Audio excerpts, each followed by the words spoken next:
राज्य कर्मचाऱ्याचे वेतन थकीत वेतन अदा करण्याबाबत राज्य शासनाकडून एक महत्त्वपूर्ण असा जी.आर निर्गमित करण्यात आलेला आहे। हा जी.आर नेमका कोणता आहे हे जाणून घेण्याच्या अगोदर जर आपण या चॅनलवरती नवीन असाल तर चॅनलला सबस्क्राइब करून घ्या। व्हिडिओ आवडल्यास लाईक व शेअर जरूर करा। तर बघा मित्रांनो, हे दोन जी.आर आहेत आणि या दोन जी.आर पैकी पहिला जो जी.आर आहे तो आहे थकीत वेतन जी.आर।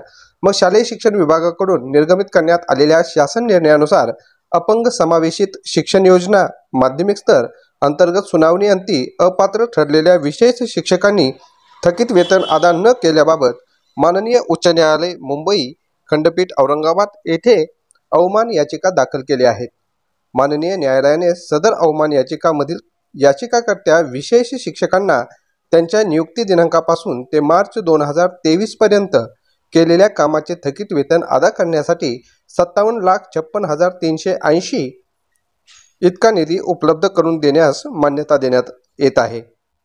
तसेच थकीत वेतनाची रक्कम संबंधित विशेष शिक्षकांच्याच खात्यात जमा करण्याचे निर्देश देण्यात आले आहेत। याबाबत कोणतीही अनियमितता झाल्याचे निदर्शनास आल्यास शिक्षण संचालक प्राथमिक पुणे यांना जबाबदार धरण्यात येईल असे या जी.आर मध्ये नमूद करण्यात आलेला आहे। आणि दुसरा जो जी.आर आहे तो आहे वेतन अनुदान जी.आर।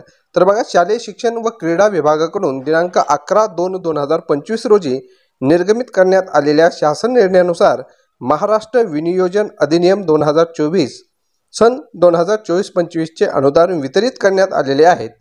सदरचे अनुदान बीम्स प्रणालीवर उपलब्ध करून देण्यात आले आहेत। तर बघा मित्रांनो, अशा प्रकारचे दोन महत्त्वपूर्ण जी.आर हे शासनाने काढलेले आहेत।